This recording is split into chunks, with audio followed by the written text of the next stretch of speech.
Shut your mouth and give me that money now!" Selena's words echoed through the living room like thunder. My own daughter, the child I had held in my arms for entire nights when she cried with a fever, was standing in front of me with her fists clenched and her face red with fury. It wasn't a request.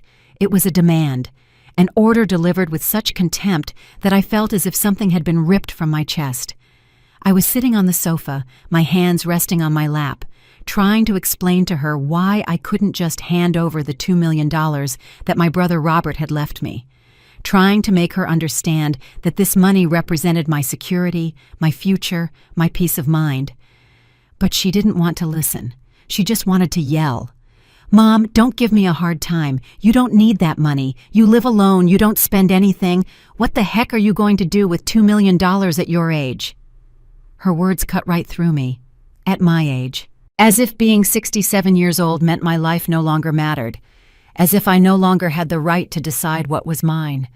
"Selena, please, calm down," I tried to say, but my voice came out weak, trembling. "Let me explain." "No, there's nothing to explain. I am your daughter, your only daughter, and I am entitled to that money." She took a step towards me, and for a moment, I thought she was going to hit the coffee table. "You don't know what it's like to have debt, Mom. You don't know what it's like to live with the pressure of having everything taken away. And meanwhile, you're just sitting there, hoarding $2 million as if you were some rich woman." I stayed silent. Not because I wanted to, but because something inside me broke at that instant. I looked at my daughter and didn't recognize her. The woman standing in front of me wasn't the girl I had raised. It was someone else, someone desperate, someone who saw me as an obstacle. The Sunday had started like all the others. I got up early, made coffee, opened the living room blinds, and let the light come in. My house is small but tidy. 3 bedrooms, a kitchen that always smells of sage and rosemary, and a living room where I keep the photos from when Selena was a child. I have lived alone since my husband passed away 12 years ago. It was hard at first. Then I learned to enjoy the silence. Selena used to visit me on Sundays, though not always. Sometimes 2-3 weeks would pass without her showing up. And when she did, she was always in a rush. "Hi, Mom, just stopping by." She would sit for 10 minutes, check her phone, and leave. I never complained. I understood that she had her own life, her job, her commitments. But this Sunday was different. When the doorbell rang at 11 in the morning, I knew something was up. Selena never arrived that early. I opened the door, and there she was, in dark jeans and a white blouse, her hair pulled back in a ponytail. She wore that smile she used when she wanted something. "Hi, Mommy. How are you?" She kissed me on the cheek and walked in without waiting for an answer. "I made chicken pot pie," I told her while closing the door. "Have you eaten?" "I'm not hungry, Mom. I need to talk to you." She sat on the sofa and patted the cushion next to her. "Come sit." I sat down slowly, my stomach tightening. I knew what she wanted to talk about. Since I had received the call from Robert's lawyer 3 weeks earlier, I knew Selena would come for this. My brother had died in Dallas, Texas, alone, in his apartment.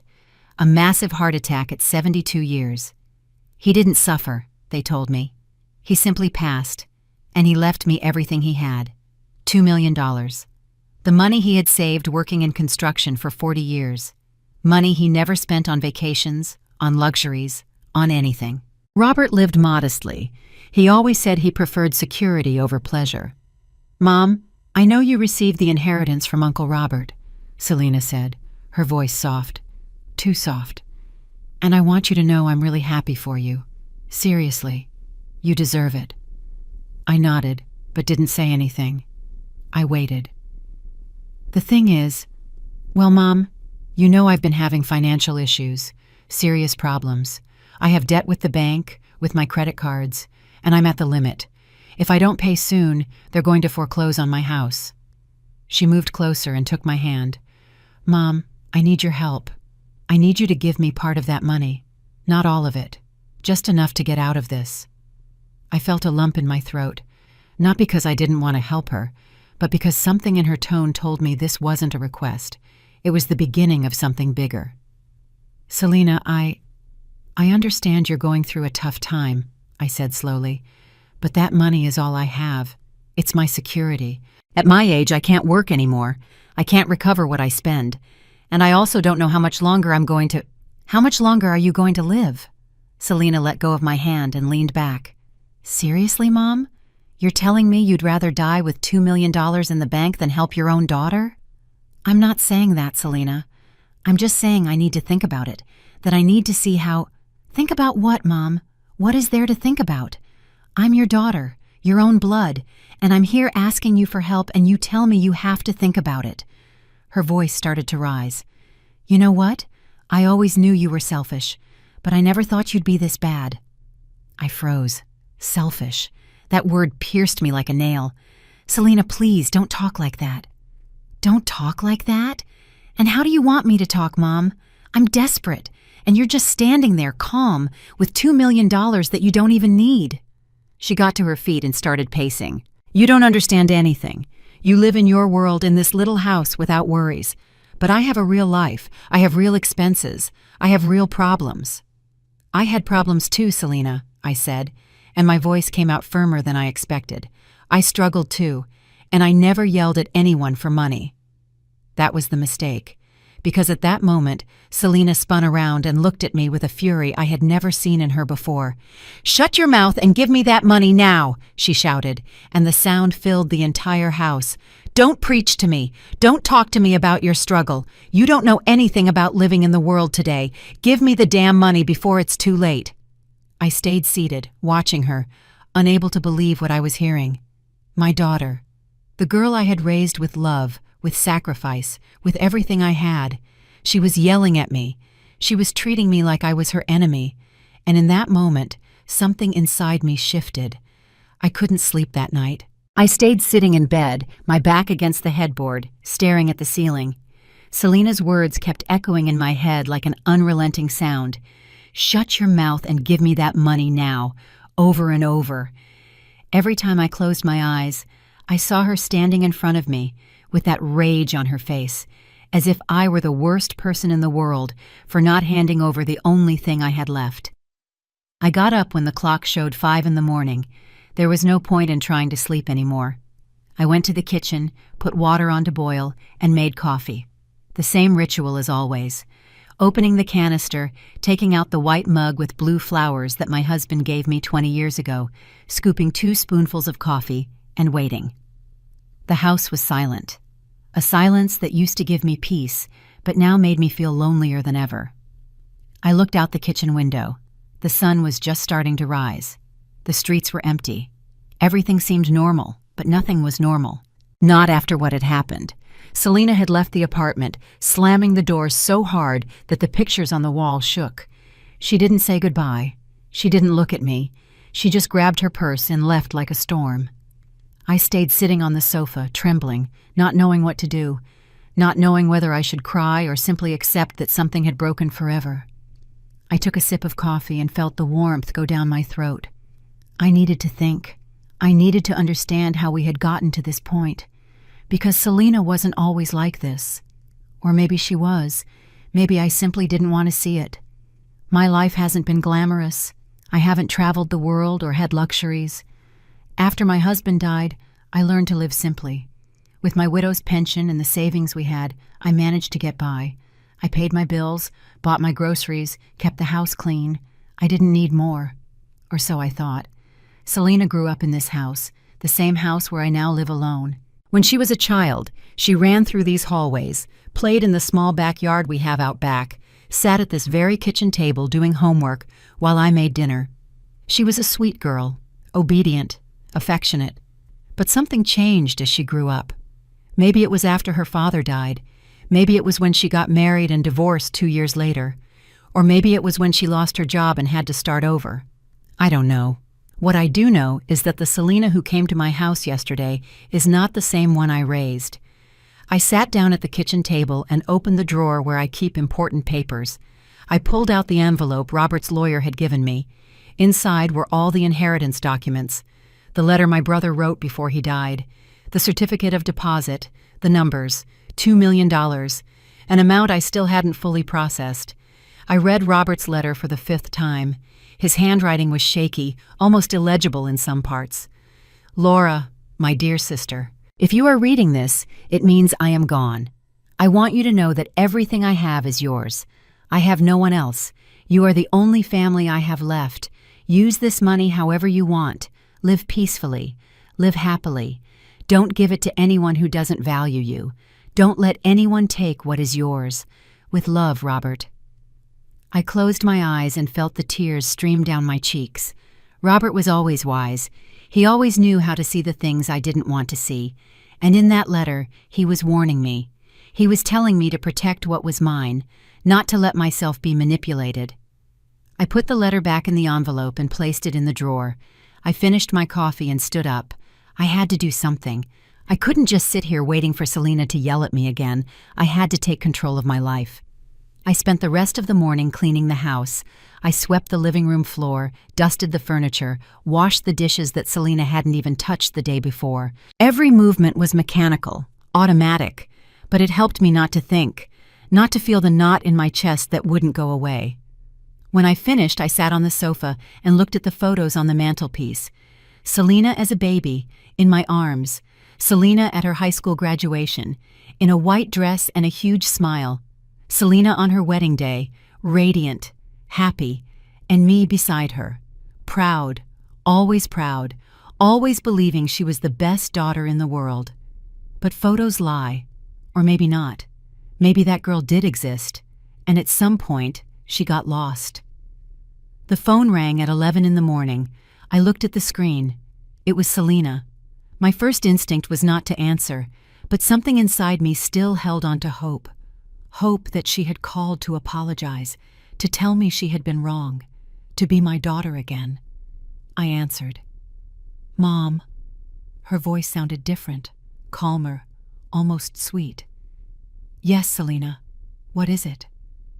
"Mom, I know things got out of hand yesterday, and I'm sorry. I truly am sorry. Truly am. I shouldn't have yelled at you like that, but I'm so desperate, Mom, so tired. And when you told me you couldn't help me, I felt like everything was collapsing." I closed my eyes. There it was, the victim tone, the same one she used as a teenager when she wanted me to forgive her for something. "Selena, I understand you're going through a tough time, but that doesn't give you the right to talk to me like that. I am your mother, and I deserve respect." "I know, Mom, I know, and I do respect you. It's just that, well, you don't know what it's like to be in my shoes, to have debt growing every day, to have people calling you all the time demanding money. It's horrible, Mom. It's like living in a nightmare." I sighed.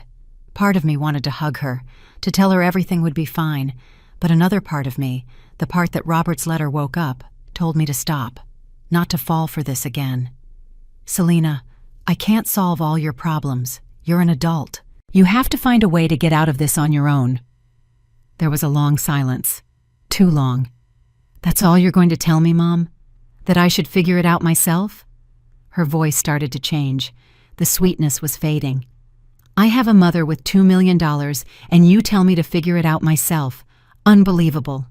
"Selena, please." "No, Mom, I get it. I perfectly understand. You'd rather keep that money stashed away doing nothing with it than help your own daughter. Fine. Perfect.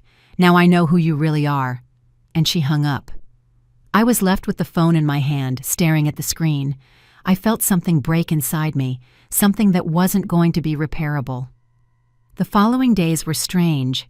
Selena didn't call again. She didn't come to visit. It was as if she had vanished from my life.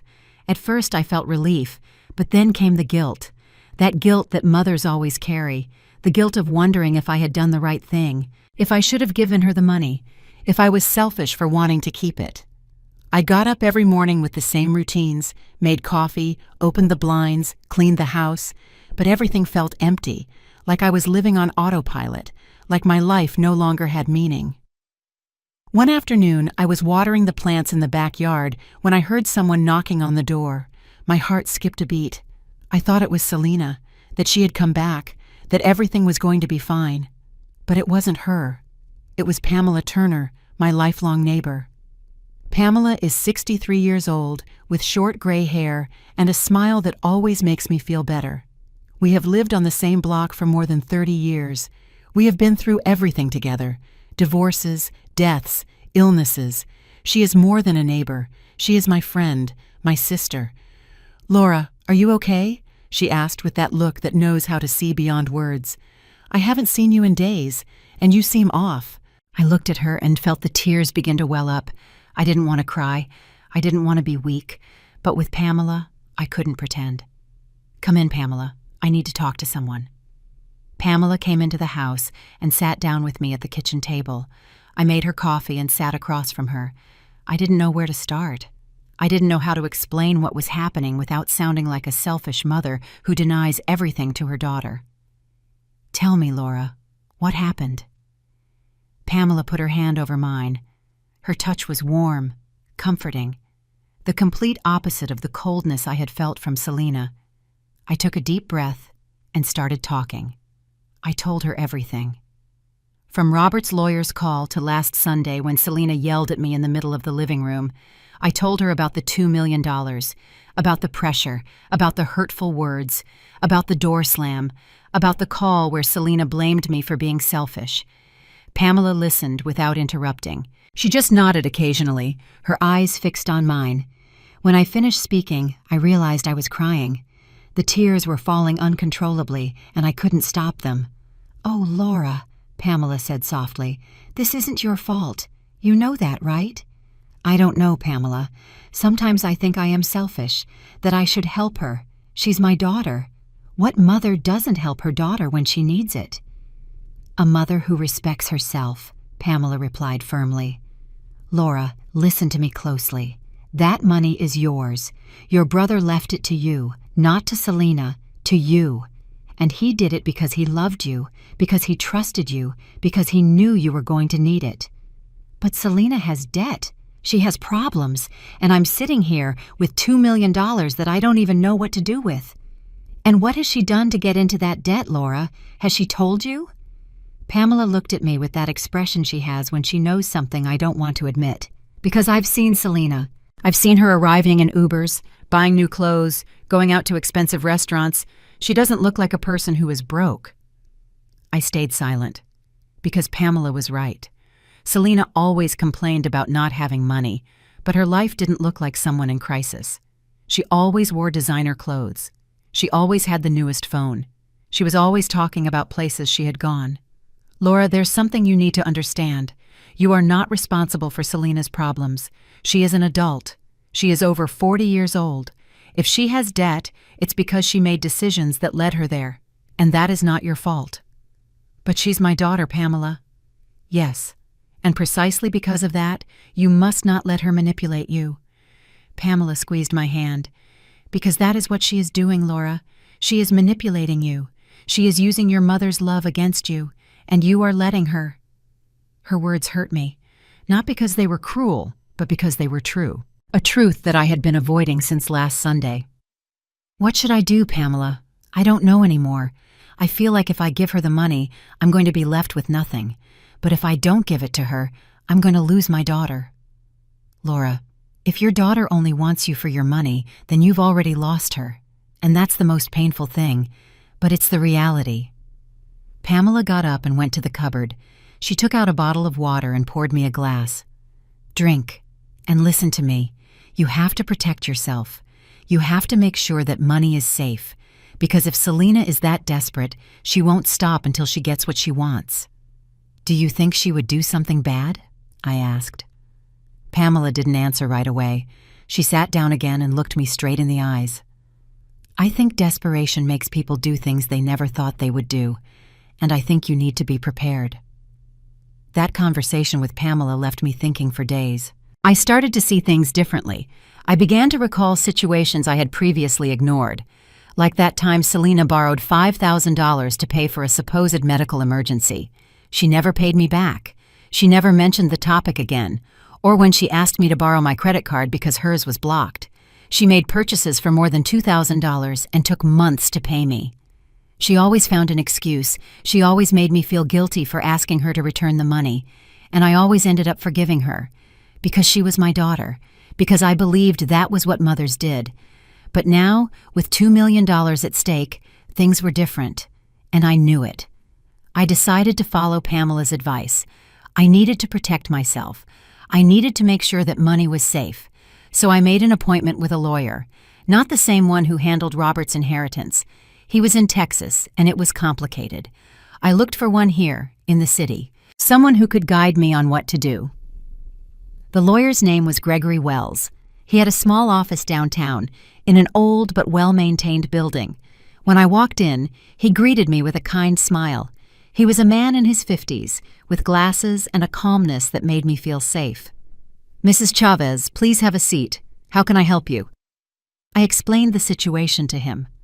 I told him about Robert, the inheritance, Selena, everything. Gregory listened attentively, taking notes in a notebook. "I understand," he said when I finished. "And you want to make sure that money is protected, correct?" "Yes. I don't want anyone to be able to take it from me, not even my daughter." Gregory nodded. "Well, Mrs. Chavez, the first thing you need to know is that that money is legally yours. Your brother left it to you in his will. No one can take it from you without your consent, but I understand your concern. Sometimes family pressure can be very strong." "Exactly. I feel like if I don't do something, Selena won't stop, and I'm afraid she'll make me do something I'll regret later." "Then what I recommend is that we open a special account, an account that is solely in your name, with no beneficiaries, with no access for anyone else. We can also draft a will where you clearly specify what you want to happen to that money when you're no longer here. That way, if something happens to you, no one can say it wasn't clear." I felt relieved. Finally, someone was giving me concrete answers, real solutions. "And what if she tries to sue me or something like that?" I asked, with fear in my voice. "She has no legal grounds to sue you, Mrs. Chavez. The money is yours, period. But she can try to cause you problems in other ways. That's why it's important that you are prepared, that you have everything documented, that you know exactly what you have and where it is."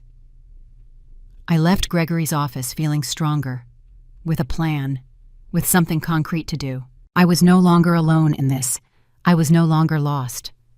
Over the next few days, I followed all the steps Gregory indicated. I opened a new account at a different bank. I transferred the inheritance money to that account. I changed all my passwords. I kept all the important documents in a safe deposit box that I bought especially for this. Every step I took made me feel safer, more in control of my life. But it also made me feel lonelier, because every decision I made pushed me further away from Selena. And although I knew it was the right thing to do, it hurt. It hurt like nothing I had felt before. One evening I was sitting in the living room, watching television without paying attention, when the phone rang. It was a number I didn't recognize. I hesitated before answering, but something told me I should. "Hello? Is this Mrs. Laura Chavez?" It was a woman's voice, formal, professional. "Yes, it is. Who is calling?" "My name is Felicia Thomas. I am an attorney, and I represent your daughter, Selena Chavez. I am calling because she wants to reach an agreement with you regarding your brother's inheritance." I felt the floor open up beneath me. Selena had hired a lawyer. This was no longer just a family fight. This was something more serious. "An agreement?" I asked, trying to keep my voice steady. "That's correct. Ms. Selena believes she is entitled to a portion of that inheritance, and before proceeding through legal channels, she wants to give you the opportunity to resolve this amicably." "That money is mine," I said, and my voice came out stronger than I expected. "My brother left it to me. Legally, there is nothing to negotiate." "I understand your position, Mrs. Chavez, but my client is willing to reach a reasonable settlement. If you agree to give her 50% of the inheritance, she will not take legal action." 50%. $1 million. Selena wanted $1 million, and she was threatening to sue me if I didn't give it to her. "No," I said. "I am not going to do that. That money is mine, and if she wants to sue me, let her. But I will not back down." There was a silence on the other end of the line. "Very well, Mrs. Chavez. I will let my client know your response. Have a good evening." I hung up and was left trembling, not from fear, from rage, from pain, from disbelief. My own daughter was threatening me. My own daughter had hired a lawyer to take what was mine, And in that moment, I knew that something had changed forever, that there was no going back. After hanging up with Selena's lawyer, I stayed sitting on the sofa without moving. My hands were shaking. My heart was pounding so hard I could hear it in my ears. I couldn't believe what had just happened. I couldn't believe my own daughter had gone this far. 50%, $1 million, as if it were something I had extra of. As if I didn't have the right to decide about my own money. I called Pamela. I needed to talk to someone before I went crazy. She answered on the second ring. "Laura, what happened? You sound stressed." "Pamela, Selena hired a lawyer. I just got a call. She wants me to give her half the inheritance or she's going to sue me." I heard Pamela take a deep breath on the other end. "My God, Laura, this is out of control. I don't know what to do. I don't know if I should give her something just so she'll leave me alone. I'm tired, Pamela. I'm so tired of all this." "No, Laura, don't give her anything. If you give her something now, she will come back for more. She will always come back for more. You have to stand firm. Have you talked to your lawyer yet?" "No, I just hung up with hers." "Call him now. Right now. Don't let another minute pass. And Laura, listen to me closely. You are not alone in this. I am with you, no matter what happens." Her words gave me strength. I looked up Gregory Wells' number and called him. He answered even though it was already 8 in the evening. "Mrs. Chavez, what can I do for you?" I told him what had happened. The call, the threat, the 50% demand. Gregory listened in silence. "Mrs. Chavez, breathe. This is common. It is a pressure tactic. They want to scare you into giving in. But legally, she has no case. Your daughter is not entitled to that inheritance. Period. If she decides to sue, she is going to lose, and it will probably cost her a lot of money in legal fees. So what do I do? Nothing. Absolutely nothing. Don't respond to her. Don't talk to her. Don't give her explanations. I am going to send a letter to that lawyer making it clear that you are represented by me and that all communication must go through my office. In the meantime, you continue with your life. Don't let this destroy you."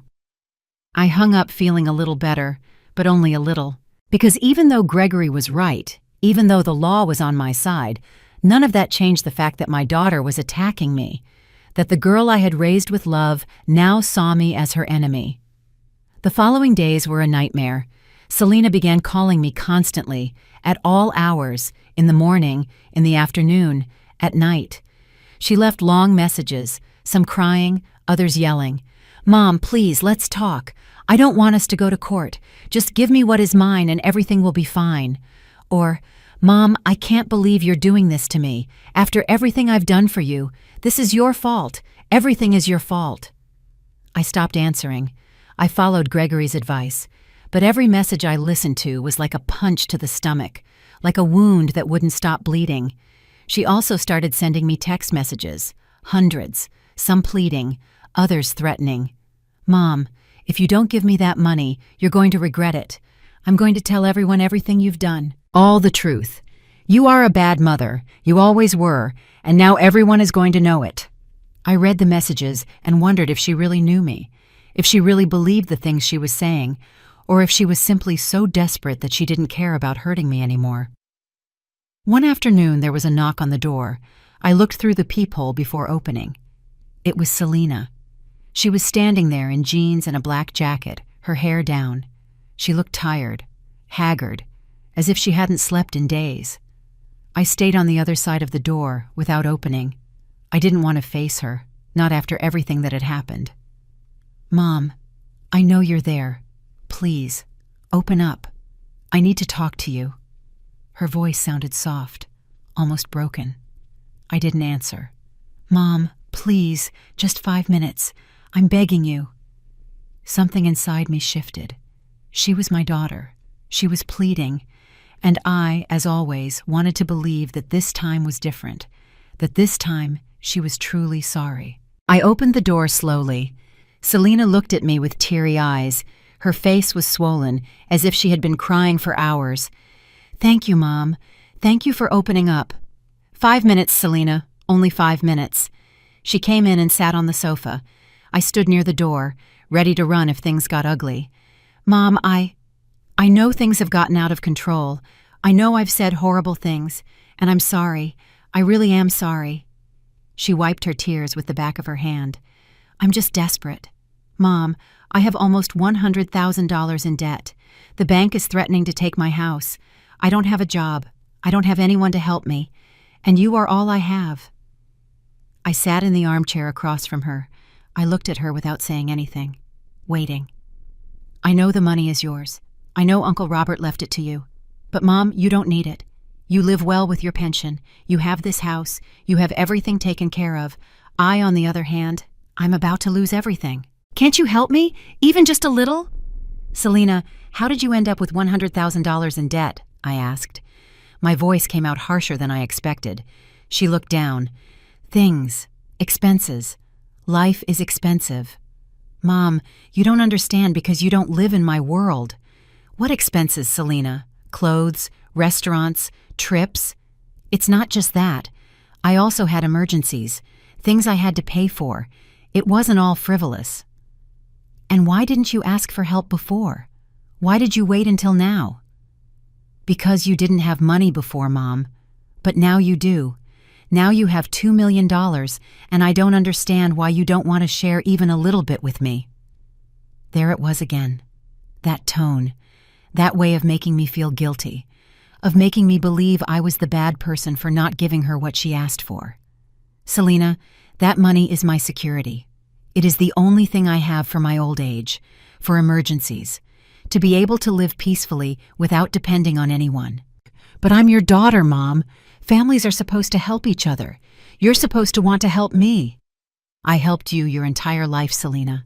I gave you an education. I gave you a home. I gave you food. I gave you love. And you know what? You never thanked me. It was never enough. And now you come here asking me for $1 million as if it were the most normal thing in the world." Selena stood up. The softness on her face began to disappear. "You know what, Mom? You're right. Nothing was ever enough, because you were never a good mother. You were always more worried about your life, about your things, than about me. Dad was the one who raised me. You were just decoration." Her words cut through me like knives. "That's not true, Selena, and you know it." "No? Really? Then tell me, Mom, where were you when I needed you? When I got divorced? When I lost my job? Oh yeah, you were here, in your little house, living your quiet life while I suffered." "I was always available for you, Selena, always. But you never wanted my help. You only wanted my money. Because that's the only thing that works, Mom. Money is the only thing that solves problems. And you have it and you don't want to give it to me." "It's not that I don't want to. It's that I can't. I can't give you something that is going to leave me with nothing. I can't sacrifice my future for your mistakes." Selena looked at me with a coldness I had never seen before. "You know what, Mom? I tried to do this the nice way. I tried to talk to you. I tried to reason. But I see it's no use. So we're going to do this the hard way." "What does that mean?" "It means I'm going to do everything in my power to take that money from you. I'm going to sue you. I'm going to tell things about you. I'm going to make everyone know what kind of mother you are, and in the end, you're going to be left alone, completely alone." She turned around and walked towards the door. Before leaving, she turned one last time. "This is your fault, Mom. Everything that happens from now on is your fault." And she left, leaving me standing in the middle of the living room, trembling, with tears falling uncontrollably. I couldn't sleep that night. I lay in bed staring at the ceiling, thinking about everything Selena had said, wondering if she was right, if I really had been a bad mother, if all of this was my fault. But then I remembered Robert's words in his letter. "Don't give it to anyone who doesn't value you. Don't let anyone take what is yours." And I understood that my brother knew. He knew this was going to happen. He knew Selena was going to come for the money. He knew I was going to need strength to resist. And I decided I wasn't going to give in, that I wasn't going to let them destroy me, that I was going to fight for what was mine, even if it meant losing my daughter forever. The days turned into weeks, and the weeks into a silent hell. Selena carried out her threat. She not only sued me, but she started calling distant relatives, neighbors, anyone who would listen to her, telling them her side of the story.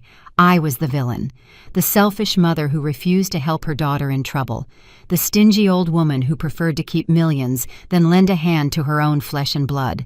The first to call me was my cousin Irene, who lives in Orlando, Florida, and with whom I barely speak twice a year. "Laura, Selena called me crying. She told me about the inheritance. Is it true that you won't help her? She says she's desperate, that she might lose her house." Her tone was not a question. It was judgment, as if she had already decided I was wrong. "Irene, the situation is more complicated than Selena told you," I tried to explain, but she interrupted me. "Laura, she's your daughter, your only daughter. How can you be so hard on her? Sometimes mothers have to sacrifice for their children. It's what we're supposed to do." That word, sacrifice. As if my entire life hadn't been just that. As if I hadn't spent years sacrificing for Selena. For her education. For her well-being. For everything. "Thank you for your opinion, Irene. But this is something between Selena and me."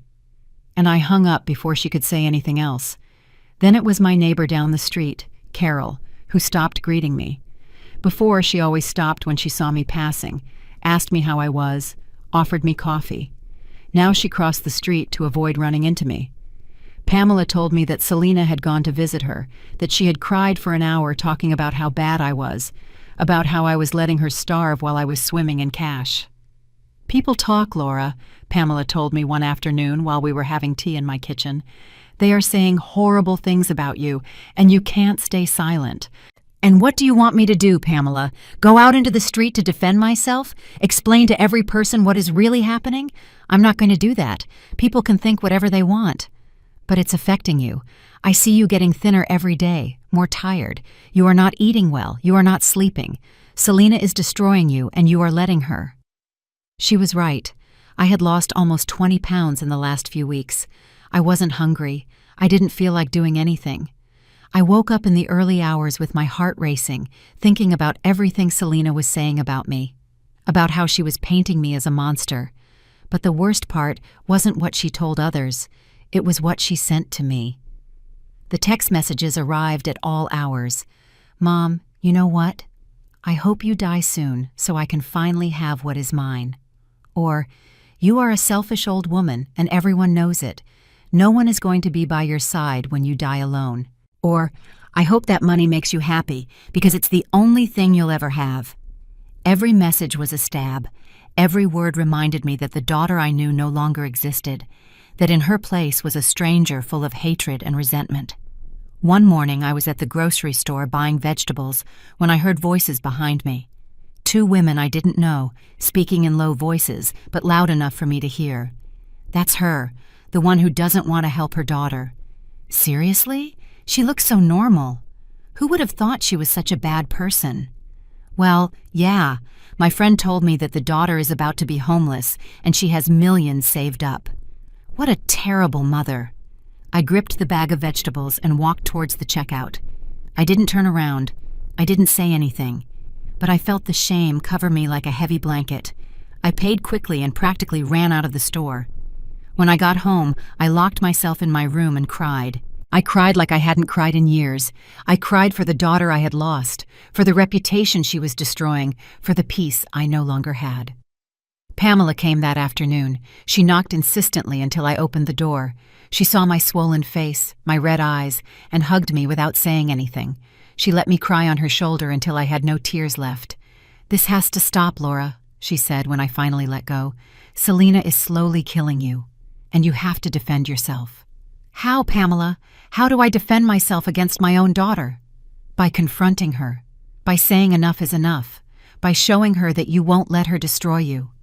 But I didn't know if I had the strength for that. I felt so tired, so empty, so alone. The next day, I had an appointment with Gregory. I had been avoiding going to his office for weeks because every time I talked about the case, I felt worse. But Pamela was right. I couldn't continue like this. I needed to do something. "Mrs. Chavez, I'm glad to see you," Gregory greeted me when I entered his office. "I have news about the lawsuit." I sat across from him with my heart in my throat. "Tell me." "Your daughter's lawsuit has no legal basis. As I told you, she is not entitled to your brother's inheritance. The judge will probably dismiss it at the first hearing. But there is something else I need to tell you. Wait." He paused. "Your daughter is trying to prove that you are not in full possession of your mental faculties, that you are vulnerable, that someone manipulated you into keeping the money. She is asking for a legal guardian to be appointed to administer your assets." I felt the floor move beneath my feet. "What?" "It's a desperate strategy, and it won't work, but I need you to be prepared for this. They are going to try to make you look like a frail elderly woman who cannot make decisions. They are going to question your mental health, and you are going to have to prove that you are perfectly fine." "But I am fine. I am perfectly fine." "I know, and we are going to prove it. I am going to ask you to undergo a complete psychological evaluation with a certified specialist, so that we have proof that you are in full possession of your faculties." I nodded, although the idea terrified me. And what if she keeps insisting? If she keeps making things up? "Then we are going to take legal action against her for defamation, for harassment, for whatever is necessary. Mrs. Chavez, you have to understand something. Your daughter is not going to stop, not until she gets what she wants or until someone stops her, and that someone has to be you." I left Gregory's office feeling a mixture of fear and determination. Fear because I knew this was going to get worse before it got better. Determination because I was tired of being the victim. I was tired of crying. I was tired of feeling guilty for something that was not my fault. That night, for the first time in weeks, I was able to sleep for a few hours. Not many, but enough to wake up with a little more clarity. The next day, I did the psychological evaluation that Gregory had asked me to do. I spent 3 hours with a psychologist answering questions, doing tests, talking about my life. At the end, she told me something that made me feel better. "Mrs. Chavez, you are completely fine. In fact, you are better than many people your age. You have mental clarity, good memory, and an admirable emotional strength. There is nothing to indicate that you cannot make decisions about your life." When I told Pamela, she smiled for the first time in days. "See? I told you. You are fine. It's Selena who is messed up." But Selena did not give up. A week later, she showed up at my door accompanied by her lawyer. She didn't ring the doorbell. She simply pounded on the door as if she had the right to enter whenever she wanted. I didn't open it. I stayed on the other side, listening.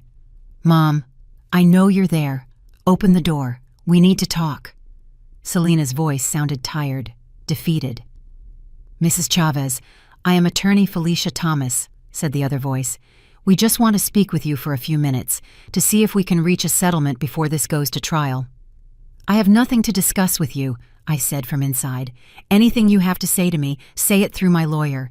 "Mom, please," Selena pleaded. And for a moment, just for a moment, I felt the urge to open it, to let her in, to listen to her one more time. But then I remembered everything she had said to me, everything she had done to me, and I kept the door closed. "Fine, Mom," Selena said, and her voice changed completely. It was no longer a plea. It was a threat. "If that's how you want things to be, that's how they'll be. But I'm warning you. When this is over, you will be completely alone. No one will want to be near you. And you'll regret not having listened to me when you still had the chance." I heard their footsteps moving away. I heard the car start, and I remained leaning against the door, trembling, but without opening it, because I knew that if I opened that door, if I gave in even a little, I would lose myself forever. After that day when Selena came with her lawyer, something changed in me. It was no longer just fear or sadness that I felt. It was something deeper. It was rage. Rage for everything she had done to me, for how she had treated me, for how she had tried to destroy me by using my own mother's love against me. And that rage, although I was afraid to feel it, also gave me strength. Pamela noticed it immediately. "You look different," she told me one afternoon while we were making coffee in my kitchen. "Stronger, like you finally woke up." "I'm tired, Pamela.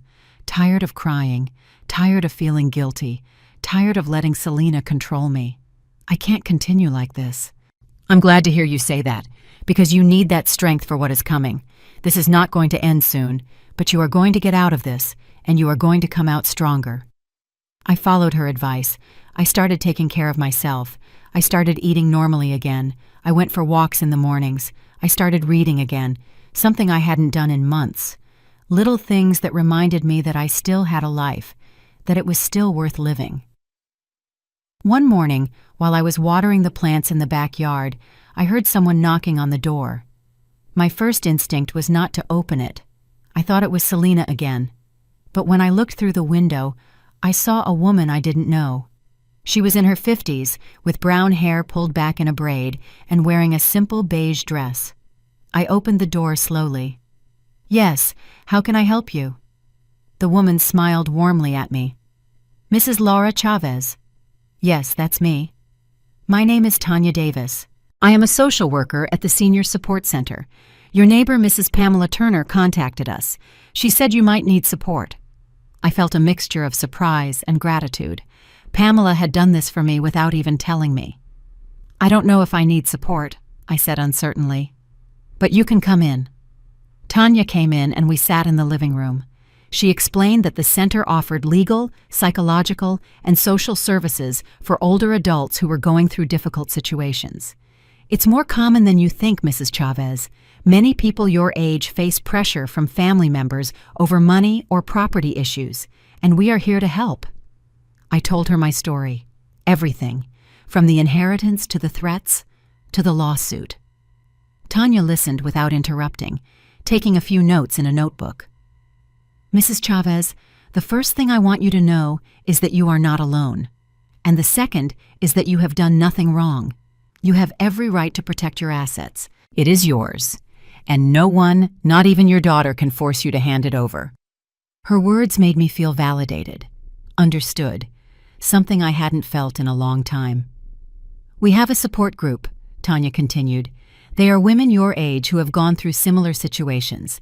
They meet once a week, they share their stories, they support each other. I think it would do you good to meet them."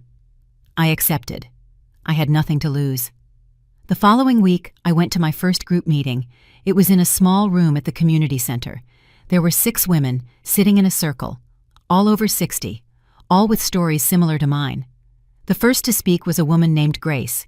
She was 70 years old, and her son had stolen her savings using her documents. "I felt so ashamed," she said, her voice trembling. "I thought it was my fault, that I had been careless. But here I learned that financial abuse is real, and that we don't have to tolerate it in silence." Another woman, Meredith, recounted that her children had placed her in a nursing home without her consent to take her house. "I had to sue them to regain my freedom. It was the hardest thing I've ever done, but it was worth it. Now I live alone, in my house, and they can no longer touch me." Every story I heard was a reflection of mine. Daughters who demanded, sons who manipulated, families that became enemies over money. And all those women had survived. All of them had found a way to move forward. When it was my turn to speak, the words flowed uncontrollably. I told them everything. I cried, I vented, and they listened to me without judging, without telling me I was wrong, without telling me I should forgive Selena. They simply were there. At the end of the session, Grace approached me. "Laura, what you are doing is brave. Don't forget that. Defending what is yours doesn't make you a bad mother. It makes you a woman with dignity." Those words stayed with me for days. I repeated them to myself every time I felt like giving in, every time the guilt tried to return. Meanwhile, the legal process was moving forward. Gregory kept me informed of every step. Selena's lawsuit had been dismissed, just as he had predicted, but she had appealed, and now we were waiting for a new hearing. "She is doing this to wear you down, Mrs. Chavez," Gregory explained to me. "She knows she has no case, but she wants you to get tired, to give her something just so she'll leave you alone. Don't fall for it." I wasn't going to fall for it. I had decided that I would see this through to the end. One afternoon I was at the grocery store when I saw Selena. She was in the dairy aisle, alone, looking at her phone. She looked different, thinner, paler, as if she wasn't sleeping well either. For a moment I thought about approaching her, about asking her how she was, about trying to build a bridge one more time. But then I remembered everything she had said to me, everything she had done to me, and I kept walking. She saw me. I know she saw me, because our eyes met for a second. But neither of us said anything. We simply continued on our separate ways like two strangers. That night, as I lay in bed, the phone rang. It was an unknown number. I hesitated before answering, but something told me I should. "Hello? Mrs. Laura Chavez." It was a man's voice, formal. "Yes, that's me. Who is calling?" "My name is Paul Miller. I am a private investigator. Your daughter hired me a few weeks ago to investigate you." My heart stopped. "To investigate me?"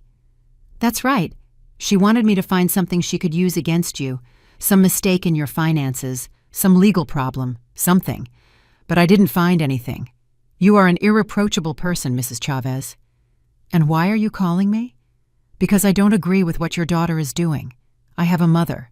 And if someone treated her the way she is treating you, I wouldn't be able to sleep peacefully. That's why I decided to call you. So you know what is happening. And so you protect yourself." "Thank you," I said, my voice trembling. "Thank you for telling me." "Take care, ma'am, and don't give up. You deserve to live in peace." I hung up and stared at the ceiling. Selena had hired someone to investigate me, as if I were a criminal, as if I were her enemy. And in that moment, I understood that there was no turning back, that the daughter I knew was so lost that there was no way to get her back. The next day, I called Gregory. I told him about the investigator's call. "That is harassment, Mrs. Chavez, and it's illegal. We can use this against her." "I don't want to hurt her, Gregory. I just want her to leave me alone." "Then we are going to send her a cease and desist letter, where we make it clear that if she continues with this behavior, we will take more serious legal action." I accepted. It was time to set firm boundaries. The letter was sent that same week, and to my surprise, it worked. Selena's messages stopped. The calls, too. It was as if she had finally understood that she wasn't going to get what she wanted. But the peace I felt was bitter, because it meant that truly everything was over between us, that there was no longer mother and daughter, just two women fighting in court. Pamela came to visit me that afternoon.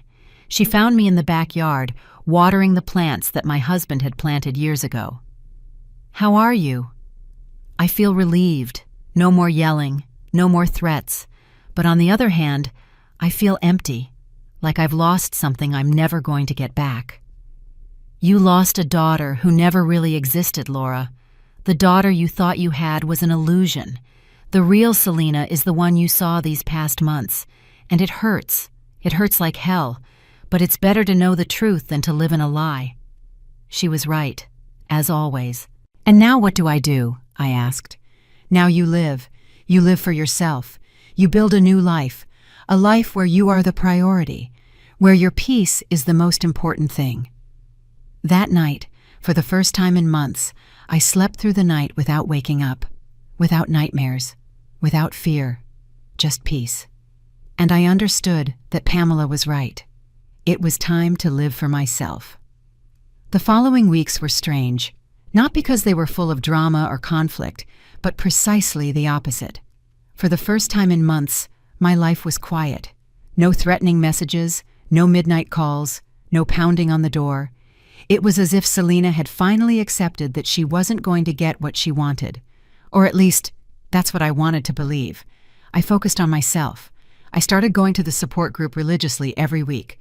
Those women became more than acquaintances. They became friends, sisters. We shared coffee after each session, called each other during the week, and supported each other on difficult days. They understood my pain in a way no one else could. I also started doing things I had stopped doing years ago.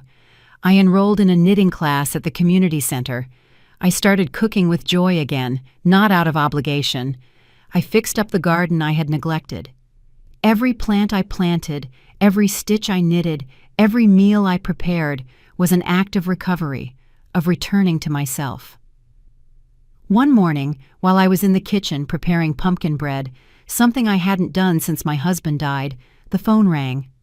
I looked at the screen. It was Selena. My heart raced. 3 weeks had passed without hearing from her, 3 weeks of peace, and now she was calling again. I let it ring, once, twice, 3 times. Finally, I answered. "Hello?" "Mom." Her voice sounded different, soft. almost broken. "Mom, it's me." "I know, Selena. What do you need?" There was a long silence. Long. I heard her breathing on the other end, as if she was gathering the courage to speak. "Mom, I need to see you. I need to talk to you, please, just one more time." "Selena, we have talked enough, and every time we do, it ends badly." I know. And I'm sorry. I truly am sorry. But this time is different, I swear. Just give me one chance. Just one." Something in her voice made me hesitate. She sounded genuine, desperate, as if she really needed to talk to me, as if something had changed. "All right," I said finally. "You can come tomorrow afternoon at 3 o'clock. But Selena, if you come to fight, if you come to demand, you will leave immediately. Understood?" Understood. "Thank you, Mom. Thank you." I hung up with my stomach in knots. I didn't know if I had done the right thing by agreeing to see her. I called Pamela to tell her. "Be careful, Laura," she warned me. "It could be a trap. She might be trying to soften you up again." "I know. But I need to give her this opportunity. I need to know if there is any possibility that things can get better." "All right, but please, don't give in. No matter what she says to you, no matter how much she cries, stand firm." I promised I would. The next day, I cleaned the house from top to bottom. I don't know why. Maybe it was a way to keep myself busy, to not think too much about what was going to happen. I made coffee and put cookies on a plate, as if it were a normal visit, as if nothing had happened between us. At 3 o'clock sharp, the doorbell rang. I took a deep breath before opening the door. Selena was standing there, in jeans and a simple white blouse. Her hair was down, and she wore almost no makeup. She looked tired, vulnerable, nothing like the furious woman who had come weeks ago. "Hello, Mom," she said in a low voice. "Hello, Selena. Come in." She came in slowly, as if afraid of bothering me. She sat on the sofa where she always sat when she was a child. I sat across from her, my hands on my lap, waiting. "Mom, I don't know where to start." She bit her lower lip, a gesture she made when she was little and nervous. "I've been thinking a lot about everything that happened, about everything I said to you, about how I treated you, and I feel horrible. I truly feel horrible." I looked at her without saying anything, waiting for her to continue. "I know I hurt you. I know I said terrible things to you, things I shouldn't have said, and I don't expect you to forgive me. I just want you to know that I'm sorry. I am so sorry." Tears began to fall down her cheeks, and for a moment, just for a moment, I felt the urge to hug her, to tell her everything was okay, that I forgave her, but I remained still, because I had learned that words were not enough, that I needed to see actions. "Selena, I appreciate you coming to apologize, but I need to know something. Why now? What changed?" She looked down. "I lost my job 2 weeks ago, and my lawyer told me it was going to be almost impossible to win the case against you, that I was spending money I didn't have on something that wasn't going to work, and I realized I was destroying everything, my relationship with you, my dignity, everything." There it was, the truth. She hadn't come because she was truly repentant. She had come because she had run out of options, because she had lost the battle. "So you didn't come because you're genuinely sorry," I said in a calm voice. "You came because you realized you weren't going to get what you wanted." "No, Mom, it's not like that. I am sorry. I really am sorry. But you're right. I also came because I realized I was wrong, that I had no right to ask you for that money, that I was the one being selfish. Selena, for months you made me feel like the worst mother in the world. You yelled at me, you threatened me, you investigated me, you told everyone I was a horrible person. And now you come here to tell me you're sorry? Do you expect that to fix everything?" "No, I don't expect it to be fixed. I know the damage is done, but Mom, please, let me show you that I can change. Let me be in your life again, not for the money, just for being your daughter." I wanted to believe her. God knows how much I wanted to believe her. But something inside me told me not to fall for it again, to protect the little dignity I had left. "Selena, I need time. I need to think. I need to process all of this. I can't just forget what happened." I understand. I completely understand. And I'll wait. However long it takes.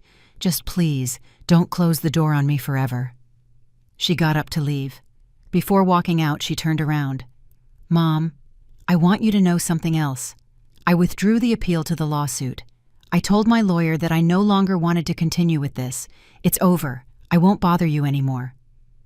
I nodded without saying anything. She left, and I remained sitting in the living room, trying to process what had just happened. I called Pamela immediately.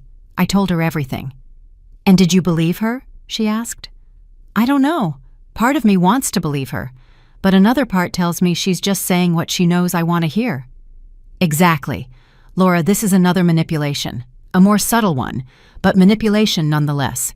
She comes when she has lost everything, when she has no more cards to play, and now she wants to come back into your life as if nothing happened. But she's my daughter, Pamela. I know, and I know it hurts, but ask yourself something. If she had won the case, if she had gotten the money, do you think she would be here asking for your forgiveness? I stayed silent, because I knew the answer. No, she wouldn't be here. Laura, you decide if you want to give her another chance. But if you do, let it be with clear boundaries. Let it be with actions, not just words. And above all, let it be by taking care of yourself first. I couldn't sleep that night. I thought about everything Selena had said, about her repentant face, about her tears, and I wondered if it was possible that she had really changed, or if I was just being naive again. The following days were more of the same. Selena called me every couple of days, always with the same soft tone, always asking how I was, never mentioning the money, never pressuring me. It was as if she was trying to prove that she had changed, but I wasn't ready to trust her. Not yet. One afternoon, Tanya from the support center came to visit me. Mrs. Chavez, I heard that your daughter contacted you again. How do you feel about it? Confused. I don't know whether to believe her or not. It's normal to feel that way, but I want you to think about something. True repentance comes with actions, not just words. Has she done anything concrete to show that she has changed? Something beyond saying she's sorry? I thought about it, and I realized that no, she hadn't done anything concrete, just words, promises, apologies. Mrs. Chavez, you don't owe your daughter anything, nothing. If you decide to give her another chance, do it because you want to, not because you feel obligated. And do it on your own terms, on your own timeline. Her words gave me clarity. That night, when Selena called again, I told her something I had been wanting to say for days. Selena, I've been thinking about everything, and I've decided something. If you want to be in my life again, it will be under my conditions. We are not going to talk about money. We are not going to talk about the inheritance, and you are going to have to show me with actions, not with words, that you have truly changed. Are you willing to do that? There was a silence that told me everything I needed to know. Mom, all right, I accept it. But her voice no longer sounded so confident, no longer sounded so repentant, and I knew I had done the right thing by setting boundaries. The following weeks were a test. Selena tried to comply with the conditions I had set. She called me regularly, but the conversations were superficial. She asked me how I was, if I needed anything from the grocery store, if I wanted her to visit me. But there was something forced about everything, as if she were following a script, as if every word was calculated to prove that she was the perfect daughter again. The first time she came to visit me after our conversation, she brought flowers, sunflowers, my favorites. I remembered you liked them, she said with a smile that didn't reach her eyes. I put them in a vase in the living room and made tea. We sat and talked about trivial things, the weather, the news, the neighbor across the street who had painted her house yellow, everything but what was important, everything but what we really needed to talk about. I tried to give her the benefit of the doubt. I tried to believe that maybe, just maybe, this was real, that she was really trying to rebuild our relationship. But each visit left me emptier than the last, because there was no real connection. There was no honesty, just a careful performance on both our parts. Pamela noticed it immediately. You look like two strangers having tea, she told me after watching one of Selena's visits from her window. Is that what you want? A relationship based on polite lies? I don't know what I want, Pamela. I just know I'm tired. Tired of fighting. Tired of doubting. Tired of everything. Then maybe you need to do something radical, something that allows you to live your life without constantly waiting for Selena to change or for things to get better. She was right. I was living in a kind of limbo. I wasn't truly reconciled with Selena, but I wasn't completely separate from her either. I was stuck in an uncomfortable middle ground that wasn't good for either of us. I decided to do something I had been putting off for months, completely organize my life, make sure everything was in order, not just for myself, but to have the peace of mind of knowing that no one could take what was mine. I met with Gregory again. I asked him to review all my documents, to make sure everything was protected, my will, my bank accounts, the deed to the house, everything. Mrs. Chavez, everything is in order, he assured me after reviewing every paper. No one can touch anything without your consent. And when you are gone, everything will pass to whomever you decide. You are completely protected. And what if I decide not to leave anything to Selena? I asked. The question hurt as it left my lips, but I needed to ask it. Gregory looked at me seriously. It is your right. You can leave your estate to whomever you want, to a charity organization, to a friend, to no one. It is your decision. That night, I sat in my room with a blank notebook. I wrote a list of all the things I wanted to do with my life, things I had postponed, things I had always wanted to do but had never allowed myself. I wanted to travel, see the ocean again, like when I was young. I wanted to take painting classes. I wanted to donate some of my money to causes I cared about. I wanted to live without fear, without guilt, without constantly worrying about what Selena thought or said. And I started doing it, little by little. First, I enrolled in a watercolor class at the Cultural Center. Every Tuesday and Thursday afternoon, I went to paint. I wasn't good, but it didn't matter. It made me happy. It made me feel alive. Then I donated $10,000 to a shelter for older women who were victims of abuse. Women like the ones I had met in my support group, women who needed help rebuilding their lives. When I received the thank you letter from the shelter, I cried. But this time not out of sadness, out of joy, knowing that my money was doing something good. I also started fixing up the house, not because anything was wrong with it, but because I wanted it to reflect who I was now. I painted the kitchen a soft yellow. I changed the living room curtains for lighter ones that let in more light.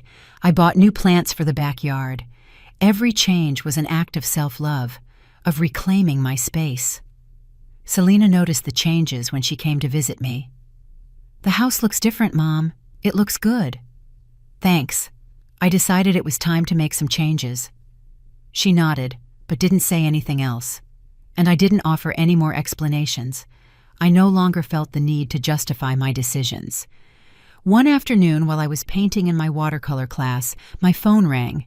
It was Selena. I didn't answer. I was focused on my painting, on the colors mixing on the paper, on the peace I felt creating something with my own hands. After class, I checked the voicemail she had left. Mom, I need to talk to you. It's important. Please call me when you can. Her voice sounded tense, worried. Part of me wanted to call her immediately, but another part, the part that had learned to protect me, told me to wait, not to run every time she called, that my peace was more important. I waited until the next day to call her back. She answered on the first ring. Mom, thank you for calling. I need to ask you a favor. And there it was, the real reason for her call. She needed something. What kind of favor, Selena? I need you to lend me $5,000, just for a month. I swear I'll pay you back. I just have something urgent to pay for, and I don't have anywhere to get the money. I closed my eyes. I took a deep breath. And at that moment, I knew that nothing had changed, that all the visits, all the calls, all the flowers had just been a way to soften me up for this moment, to ask me for money again. Selena, I told you we weren't going to talk about money. That was my condition. I know, Mom, but this is different. It's an emergency, and it's only $5,000. It's nothing compared to what you have. There it was again, the resentment, the barely contained rage, the idea that I owed her something just because I had money. No, Selena, I will not lend you the money. And if that's the only reason you've been calling and visiting me, then I think it's best we stop pretending. Pretending? Is that what you think I'm doing? Pretending? Her voice started to rise. I've been trying to fix things with you, Mom. I've been coming over, calling, behaving well, and this is how you repay me. Selena, if you've been coming over only because you hoped I would eventually give you money, then you weren't here for the right reasons. God, Mom, you're impossible. Nothing is ever enough for you. Whatever I do, it's never enough. Goodbye, Selena. And I hung up. My hand was trembling. My heart was pounding. But I didn't feel the panic I felt before. I didn't feel the devastating guilt. I felt something different. I felt relief. Relief at knowing I had done the right thing. That I had stood firm. That I hadn't given in. I called Pamela. I told her what had happened. I'm proud of you, Laura. I know it wasn't easy. But you did the right thing. I know. But it hurts. It hurts to know that she really hasn't changed, that it was all an act. It hurts because you still love her, because she's your daughter. But love doesn't mean letting them destroy you. Love also means loving yourself enough to set boundaries. That night, I made myself a special dinner. Chicken and green sauce, rice, beans, the things I liked. I put music on the radio. I sat at my kitchen table, alone, and enjoyed every bite. There was no drama, no yelling, no tears, only peace. After dinner, I went out to the backyard. The plants I had sown were growing well. The flowers I had planted were beginning to open. The garden, which had been neglected for months, was now alive again, full of color, full of life. I sat on the small bench my husband had placed there years ago. I looked up at the sky. The stars were beginning to appear, and in that moment, I felt something I hadn't felt in a long time. I felt gratitude. Gratitude for being alive, for having a roof over my head, for having friends who loved me, for having the strength to defend myself. Selena did not call again after that conversation, and I didn't seek her out. I understood that sometimes love means letting go. It means accepting that you cannot save someone who does not want to be saved. I focused on my life, on my painting classes, on my support group, on Pamela, on the small daily joys that I didn't see before because I was too busy worrying about Selena. I started planning a trip to the coast, something I had wanted to do since my husband died. I looked for small hotels, cozy ones, places where I could walk on the beach, where I could feel the sun on my face, where I could just be myself. One morning while I was watering the plants, Carol, the neighbor who had stopped talking to me, approached me. "Laura, good morning." I looked at her, surprised. "Good morning, Carol. I want to apologize to you. I found out what really happened with Selena. Everything. And I feel terrible for believing everything she told me. I am so sorry." "Don't worry, Carol. It's in the past." "No, it's not okay.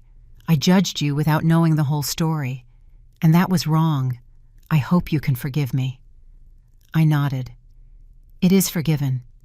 She smiled with relief. "If you ever want to come over for coffee, my door is open." "Thank you. I'll keep that in mind." As I watched her walk away, I realized something. I was recovering not only my life, but also my dignity, my reputation, my place in the world. And that was worth more than any amount of money. 6 months passed since the last time I spoke with Selena. 6 months in which I learned to live for myself. 6 months in which I rebuilt my life piece by piece. And although there were moments when I missed her, when I thought about the girl she once was, I no longer felt the devastating pain from before. I had learned to live with the loss. I had learned that sometimes loving means letting go. I took that trip to the coast I had been planning. I spent 2 weeks in a small hotel facing the sea. Every morning I woke up early and walked on the beach barefoot, feeling the sand between my toes, listening to the sound of the waves. It was the first time in years that I felt completely at peace, without worries, without fear, just me and the ocean.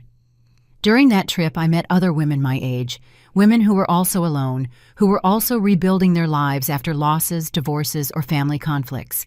We shared stories while having coffee on the hotel terrace. And I realized that I wasn't alone, that there was a whole world of women like me, women who had decided that their peace was worth more than any toxic relationship. When I returned home, I felt refreshed, different, as if I had left something heavy on that beach and had come back lighter. I continued with my painting classes. My watercolors improved so much that the teacher suggested I participate in a small exhibition at the cultural center. At first I hesitated. Who would want to see my paintings? But Pamela encouraged me. "Laura, it's time for you to stop hiding, to show the world who you are." I accepted. And on the night of the exhibition, when I saw my paintings hanging on the walls, when I heard people talking about them, I felt something I hadn't felt in a long time. I felt pride in myself, in what I had achieved, in the woman I had become. Pamela was there, of course, and the women from my support group, and Tanya, and Carol, and other neighbors who had started talking to me again after learning the truth. I was surrounded by people who genuinely cared about me, who valued me, and I realized that I had a family, not the blood family I had lost, but a chosen family, a family that loved me for who I was, not for what I had. One autumn afternoon, almost 8 months after the last conversation with Selena, I was at the grocery store buying vegetables when I saw her. She was in the grain aisle, alone, with an almost empty cart. She looked different, thinner, her hair shorter, simpler clothes. She looked tired, defeated. Our eyes met. For a moment, neither of us moved. Then she started walking towards me. My first instinct was to leave, but something stopped me. Maybe curiosity. Maybe the need to close that chapter completely. "Hello, Mom," she said when she reached my side. Her voice was soft, without the rage from before, without the desperation. "Hello, Selena." We stood there, in the middle of the aisle, with other shoppers passing by us. The silence between us was dense, full of everything we had said and everything we could never say. "You look well," she said finally. "Thank you. You too." It was a lie. She didn't look well. But I didn't want to be cruel. "Mom, I've been wanting to call you many times, but I didn't know what to say. I didn't know if you wanted to hear from me." "And what did you want to say?" She looked down. "That you were right about everything. That I was selfish. That I was cruel. That I treated you in a way I should never have treated you. And that I'm sorry. I really am sorry." Her words sounded genuine, but they no longer affected me as they used to. I no longer felt the urge to hug her, to tell her everything was fine, because it wasn't fine, and it probably never would be. "I appreciate you telling me that, Selena. I truly do. Do you forgive me?" Her eyes filled with tears. I took a deep breath. "Selena, forgiveness is not something I can just give you like that, not after everything that happened. Maybe someday. But today, at this moment, the best I can do is wish you well. Wish that you find your way, that you solve your problems, that you find the peace that I have found. That means you don't want to see me anymore. It means I need to protect my peace, and for now, that means keeping my distance." She nodded slowly. Tears ran down her cheeks. "I understand, and I respect that. I just want you to know that, despite everything, I love you, and I am so sorry for everything I put you through. I love you too, Selena. I will always love you. You are my daughter. But loving doesn't mean letting myself be hurt. Loving also means loving myself." We stood in silence for a few more seconds. Then she wiped her tears. "Take care, Mom. You too, Selena." I watched her walk away down the aisle. Her figure became smaller until she disappeared among the other shoppers, and I felt something strange. It wasn't sadness. It wasn't relief. It was acceptance. Acceptance that this was how things were, that not all stories have a happy ending, that sometimes the best thing we can do is let go and move on. I finished my shopping and went home. Pamela was waiting for me at my door with a cake she had baked. "Do you remember what day it is today?" she asked with a smile. I had completely forgotten. My birthday, 68 years old. "Laura, look at you, stronger than ever." We went into the house. Pamela put the cake on the table and lit the candles. "Make a wish." I closed my eyes. I thought about everything that had happened in the last year, about everything I had lost, about everything I had gained, and I made a simple wish. I wished to continue having the strength to live my life with dignity, to protect my peace, to be happy. I blew out the candles. Pamela applauded. And in that moment, surrounded by the aroma of the cake, the warmth of my friend, the sunlight coming through the window, I realized something fundamental. I didn't need Selena to validate me. I didn't need her forgiveness or her love. What I needed was right here, in this house, in this life I had built for myself. The following months I kept going. I donated more money to the women's shelter. I joined a volunteer group that visited nursing homes to keep company with older people who didn't have family. I kept painting. I kept traveling. I kept living. Once in a while I would think about Selena. I wondered how she was doing, if she had found a job, if she had solved her problems. But it was no longer a constant worry. It no longer kept me up at night. It was simply a thought that came and went, like the ocean waves. 1 year after that encounter at the grocery store, I received a letter. It was from Selena. I opened it with trembling hands, not knowing what to expect. "Mom, I don't know if you'll read this, but I need to write it to you anyway. I've been in therapy for the past few months. I finally accepted that I had problems that I needed to resolve, problems that had nothing to do with you. I understood that I blamed you for things that were my responsibility, that I expected you to fix my life when I was the only one who could do it. I am not writing to ask for your forgiveness again. I already did that, and I know you need time. I am writing to tell you that I am working on being better, on being the person I should have always been, and to thank you for maintaining your boundaries, for not giving in, because that forced me to face reality. I love you, Mom, and I hope that someday, if you want to, we can try again, but this time for real, without lies, without manipulation, just two women who love each other trying to understand each other. With love, Selena." I read the letter 3 times, and something inside me shifted. It wasn't complete forgiveness. It wasn't forgetting. But it was a start, a possibility, a door that maybe, someday, could open a little. I put the letter in the drawer where I kept important papers, next to Robert's letter, the 2 most important letters of my life, one that had given me strength to protect myself, the other that gave me hope that maybe, just maybe, not everything was lost.